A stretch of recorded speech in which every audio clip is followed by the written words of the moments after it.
Good morning बच्चों। तो आज बहुत इंटरेस्टिंग टॉपिक हम पढ़ने जा रहे हैं जो एग्जामिनेशन पॉइंट ऑफ व्यू से बहुत इंपॉर्टेंट है। 3 मार्क्स या 4 मार्क्स में ये क्वेश्चन पूछा जाता है। इस लेंस को अगर देखें तो आप इस लेंस को बहुत अच्छी तरह से जानते हैं। इस लेंस को कहते हैं कॉन्वेक्स लेंस। ये जो लेंस है इसे हम नाम देते हैं सिंपल माइक्रोस्कोप का। Simple microscope. ये जो सिंपल माइक्रोस्कोप है ये वाला लेंस कहलाता है simple micro. Convex lens is simply called simple microscope. इसका यूज किया जाता है to see the small object in magnified form. और ये कौन यूज करते हैं? Number 1, watch maker. जो घड़ियां बनाते हैं वो इसका यूज करते हैं। दूसरा, गोल्ड स्मिथ। सुनार लोग जो हैं वो भी इसका यूज करते हैं। तीसरा, मोबाइल मैकेनिक। ये बेसिक बेसिक चीजें मैं बता रहा हूं जो अमूमन हमने देखा है। मोबाइल में बड़े छोटे छोटे कनेक्शन होते हैं। वो ऐसे देखें तो आंख उनको रेजोल्यूट नहीं कर पाती है, रेजोल्यूशन नहीं देख पाती कि कौन सा कहां पर है। तो उसके लिए यूज करते हैं इस सिंपल माइक्रोस्कोप को, इस लेंस को। कई बार इसका नाम हम रखते हैं मैग्नीफाइंग ग्लास। मैग्नीफाइंग ग्लास, ये नाम है सिंपल माइक्रोस्कोप का। तो हमने इसी सिंपल माइक्रोस्कोप के यूज को समझते हुए इसकी देखनी है कि ये कितनी मैग्निफिकेशन कर सकता है, कितना बड़ा ये साइज को बता सकता है। ये काम हमने लेना है सिंपल माइक्रोस्कोप से। अब यहां पर आता है मैग्निफिकेशन। मैग्निफिकेशन जो है दो तरह से की जाती है। अगर तो साइज बड़ा है या ऑब्जेक्ट की हाइट हम ले पाए, मेजरेबल हो, तो उसके लिए यूज करते हैं लीनियर मैग्निफिकेशन। Linear magnification. लेकिन अगर साइज बड़ा छोटा हो तो उसके लिए हाइट की बजाय, लीनियर का मतलब लेंथ से मैग्निफिकेशन कर सकते हैं। अगर लेंथ से ना कर पाए, जैसे साइज बड़ा छोटा होता है, तो उसे हम करते हैं एंगल से। तो उसका नाम बनता है एंगुलर मैग्निफिकेशन। क्योंकि ऑब्जेक्ट का साइज बहुत ज्यादा छोटा होता है, इसलिए जो मैग्निफिकेशन है ये एंगल की मदद से निकालते। तो इसके लिए हम लोग रे डायग्राम को समझेंगे इसकी, और रे डायग्राम को समझकर इससे मिलने वाली मैग्निफिकेशन को निकालेंगे। एक चीज। दूसरा हमने पढ़ना है least distance of distinct vision. Least distance of distinct vision. जब हम लोग किसी ऑब्जेक्ट को देखते हैं तो कम से कम आंख से जो दूरी रहती है ऑब्जेक्ट की, ये कितनी होनी चाहिए कि ये मुझे साफ साफ नजर आए? तो ये होती है 25 सेंटीमीटर। और लीस्ट डिस्टेंस को लिखते हैं डी से। तो एक एडजस्टमेंट में करने की कोशिश करूंगा कि जहां पर ये ऑब्जेक्ट मुझे बिल्कुल साफ साफ नजर आए।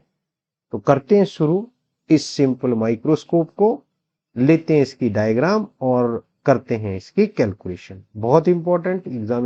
ये मैं यहां पर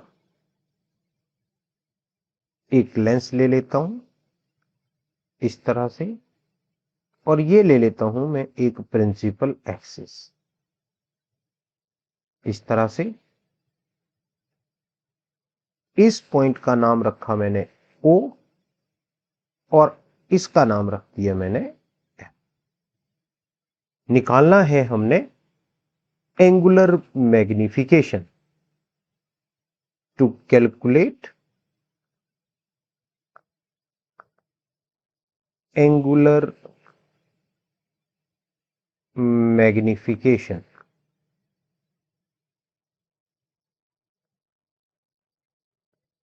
इसको कैपिटल M से लिखते हैं और इसका फॉर्मूला होता है angle subtended by image to the angle subtended by an object. ये फॉर्मूला है। एंगल जो बनाती है इमेज प्रिंसिपल एक्सिस के साथ ऑप्टिकल सेंटर पे, उसका नाम बीटा, और एंगल जो ऑब्जेक्ट बनाती है उसका नाम अल्फा। ये निकालना है हमने। तो ये रहा ऑब्जेक्ट, इस ऑब्जेक्ट का नाम ए बी।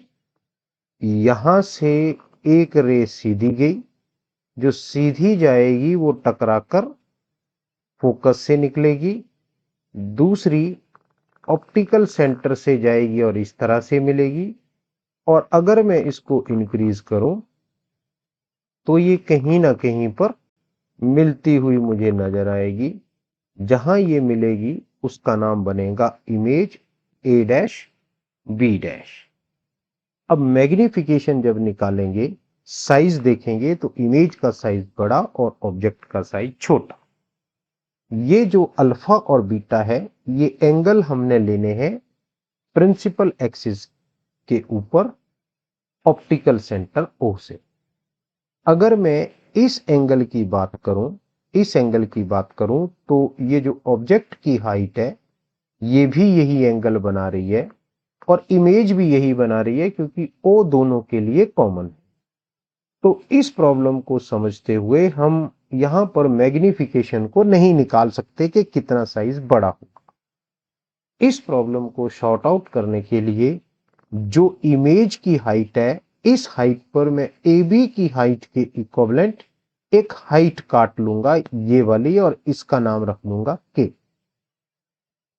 यहां पर लिख दूंगा मैं cut a height A dash K which is equivalent to A B के इक्विवेलेंट। देखूंगा मैं इस तरफ से, तो ये वाला जो फोकस है ये हेल्प करेगा इस इमेज को बनाने में। ये नहीं कर रहा है, ये कर रहा है। तो ये वाली जो डिस्टेंस है, इस डिस्टेंस का नाम मैं रख दूंगा F E, focal length towards eye side. Object से ऑप्टिकल सेंटर की दूरी को यू, या ऑप्टिकल सेंटर से ऑब्जेक्ट की दूरी को यू, और ऑप्टिकल सेंटर से इमेज की दूरी का नाम v। अगर ये लीस्ट डिस्टेंस पर है तो इसका नाम d भी लिखा जा सकता है। तो करते हैं इसको आगे शुरू और देखते हैं आगे कैसे ये काम करता है। बीटा और अल्फा को निकालना है, तो यहां दिक्कत बन जाएगी, बराबर नहीं आएंगे दोनों एंगल। अगर बराबर आएंगे तो मैग्निफिकेशन नहीं होगी, लेकिन साइज बड़ा है, मैग्निफिकेशन होगी। मैंने इसके बराबर यहां पर लेंथ काटी और यहां से एक डॉटेड लाइन से मैं इसको मिला दूंगा। अब ए डैश के जो है ए बी के बराबर है। अगर इसे मैं ऑब्जेक्ट की हाइट कहूं तो यहां पर ये एंगल छोटा बन गया, इसका नाम अल्फा बना, और ये जो एंगल है अंदर, इसका नाम बन गया बीटा। ये वाला, ये बी है, ये बीटा है। तो इस अल्फा बीटा को निकालने के लिए यहां पर दो ट्राइंगल मेरे पास आई। यहां से मैं ले लेता हूं ट्राइंगल ए डैश ओ के, ए डैश ओ के, ए डैश ओ के। एंगल यहां पे आया अल्फा। क्योंकि एंगल बहुत छोटा है तो इस एंगल को रीड करने के लिए इसे कन्वर्ट कर देंगे tan में। tan में क्यों कन्वर्ट करते हैं? क्योंकि tan में मुझे परपेंडिकुलर और बेस दोनों यहां से मिल सकते हैं। एंगल छोटा होने से हाइपोटेन्यूज की जो लंबाई है और बेस की जो लंबाई है ये दोनों ऑलमोस्ट बराबर हो जाती हैं अगर एंगल छोटे हैं, और ये एंगल छोटे हैं। तो tan अल्फा जो है ये बना परपेंडिकुलर, परपेंडिकुलर का मतलब है ए डैश के, और बेस बना ओ ए डैश। सिमिलरली मुझे दूसरा निकालना है बीटा, बीटा एंगल है A dash O B dash के पास, तो यहां ले लूंगा A dash O B dash. Beta is equal to tan beta, और tan बीटा आपके पास आ जाएगा A dash B dash upon O A dash, यही वाला बेस, ये परपेंडिकुलर। अल्फा और बीटा को रिलेशन 1 में डालेंगे, therefore relation 1 magnification is equal to beta, beta का मतलब A dash B dash upon O A dash divided by alpha A dash K divided by O A dash. अब ये आपस में मल्टीप्लाई हो जाएंगे, तो ये मैग्निफिकेशन आपके पास आ जाएगी A dash B dash upon O A dash multiply, ये वाला पार्ट ऊपर चला जाएगा, O A dash divided by A dash K, इससे ये वाला पोर्शन कट जाएगा। m आपके पास आ जाएगा A dash B dash upon A dash के। ए डैश के को देखें तो ये ए बी के बराबर है, तो ये बना A dash B dash upon A B. अब इस A dash B dash upon A B को यहां से देखते हैं, यहां पर हमें दो ट्राइंगल मिल रही है, ट्राइंगल ए ओ बी, अगर देखें A O B and triangle A dash O B dash, A O B और A dash O B dash, ये दोनों ट्राइंगल जो है ये सिमिलर है। अगर ये सिमिलर हैं तो मैं सिमिलर ट्राइंगल का लॉ लगा दूंगा। क्या लॉ लगेगा कि अगर दो ट्राइंगल सिमिलर होती हैं तो उनके कॉरस्पॉन्डिंग साइड्स के रेशो बराबर होते हैं।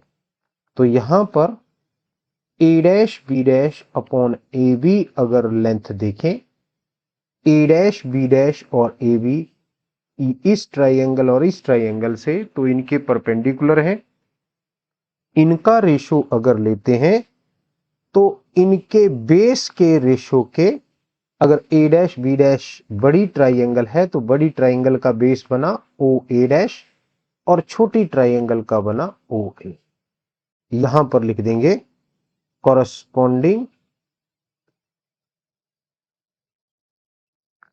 Side ratio are equal, corresponding sides ratio are equal, ये बराबर हो जाएंगे। तो ये मैग्निफिकेशन अगर देखें A dash B dash upon A B, ये आपके पास आई ओ ए डैश अपॉन ओ ए, ये इसका दूसरा पार्ट हो गया। अब यहां पर हम लगाएंगे इसके ऊपर sign convention, applying new Cartesian sign convention, new Cartesian sign convention ये अप्लाई करेंगे। तो इसका तरीका मैंने बताया था, सिंपल एक ट्रिक है, ऑब्जेक्ट साइड जो है टेकन नेगेटिव, सिंपल सा एक ट्रिक है, इसको आपने याद रखना है बस।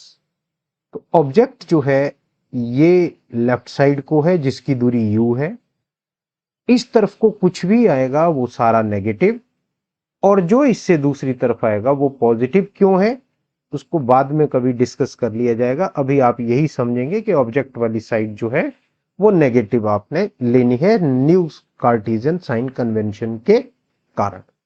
तो ओ ए डैश अगर देखें ओ ए डैश, इसका नाम V है जो इस तरफ को है और इसका नाम D भी है, तो इसे मैं लिख सकता हूं -D, इस तरफ को, ऑब्जेक्ट वाली साइड को।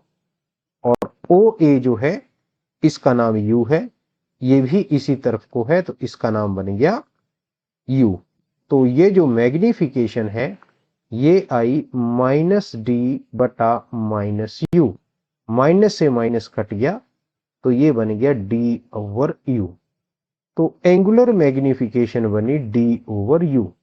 अब इस D/U को मैंने बदलना है फोकल लेंथ की फॉर्म में, तो मैं इसके बाद यहां यूज करूंगा using lens formula.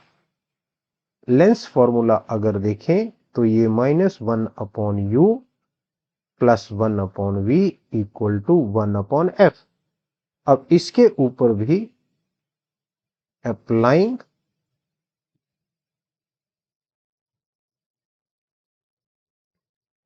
New Cartesian sign convention, U जो है it is always taken as minus. ये इस फॉर्मूले में जहां भी फॉर्मूला है वहां पर हमने इसका साइन कन्वेंशन जरूर लगाना है, ये स्टैंडर्ड है, ये हर डायग्राम के लिए यूज होगा।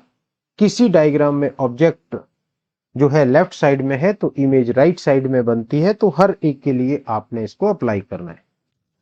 U जो है ये हमेशा नेगेटिव रहेगा। V का नाम अगर आप देखें तो -D था, इमेज लेफ्ट साइड को है, D नाम बना, और F जो है इसका नाम +FE बना क्योंकि ये राइट साइड को। इन तीनों को यहां पर पुट करते हैं साइन कन्वेंशन के बाद, तो ये बनता है, देखिए क्या बनता है, ये 1/U, ये माइनस है, माइनस ये और ये वाला माइनस यहां पे माइनस माइनस प्लस, ये ऐसे लगा देते हैं, ये -1/D इक्वल टू 1/FE। इससे ये कट गया। मुझे चाहिए D/U, इसे रिलेशन नंबर मान लेते हैं 2, तो मैं बोलता हूं मल्टीप्लाइंग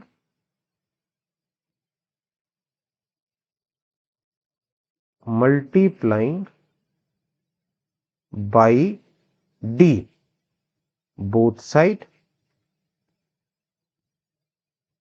तो ये बना D/U minus D/D equal to D/FE। इस D से ये D कटा, इस D से ये D कटा, तो ये बन गया D/U -1 is equal to D/FE। तो D/U जो है ये -1 उस तरफ प्लस आ जाएगा, D/FE। इसे ही हम मैग्निफिकेशन कहते थे, तो ये मैग्निफिकेशन आपके पास आया